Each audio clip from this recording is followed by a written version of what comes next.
कहानी सोने के कबूतर की चोरी। ठंड का मौसम था, बाग हरियाली से दमक रहा था। तभी बादशाह अकबर ने सभापतियों को बाग में दरबार लगाने का हुक्म दिया। हुक्म की तालीम हुई और पूरा दरबार अकबर और बीरबल बाग में बैठे। अकबर के आदेश पर बीरबल सभा में न्याय का कार्य देख रहा था।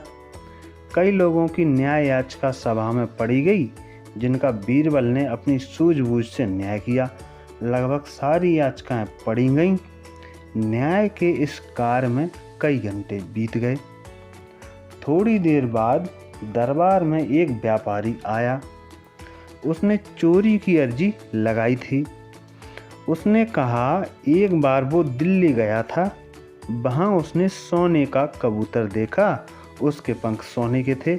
उसने वो कबूतर पूरे 10 सोने के सिक्के देकर खरीदा था। दिल्ली से आने के बाद उसने उस कबूतर को अपने घर में पिंजरे में रखा था और रोज सुबह और शाम उसे दाना डालता था।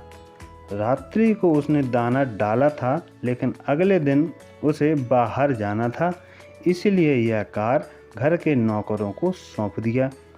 जब वह वापस आया तो कबूतर पिंजरे में नहीं था। अब उसे नौकरों पर शक है कि उन्होंने मेरे कबूतर को मार दिया, पर उसके पास कोई सबूत नहीं है। व्यापारी के शक के आधार पर घर के नौकरों को दरबार में लाया गया। उसने कई सवाल पूछे, पर किसी ने कोई उत्तर नहीं दिया। समझना मुश्किल था कि कबूतर को किसने गायब किया। तभी बीरबल उठा और नौकरों के चारों तरफ चक्कर लगाते हुए जोर जोर से हंसना शुरू कर दिया। अकबर ने हंसने का कारण पूछा। तब बीरबल ने हंसी रोकते हुए बोला, महाराज, चोर तो हम सबके सामने ही है।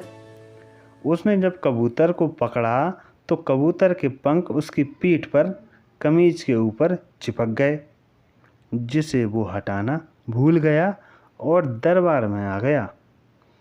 बीरबल की ये बात सुनकर एक नौकर घबराया और उसने अपने हाथ को अपनी पीठ पर पंख को जानने का प्रयास किया कि क्या उसकी कमीज पर पंख हैं। ऐसा करते उसे बीरबल ने देख लिया और झट से उसे आगे कर चोर के रूप में दरबार में पेश किया। सबने उसकी कमीज देखी, जिस पर कोई पंख नहीं था। तब बीरबल ने कहा, उसने चोर को पकड़ने के लिए झूठ कहा था।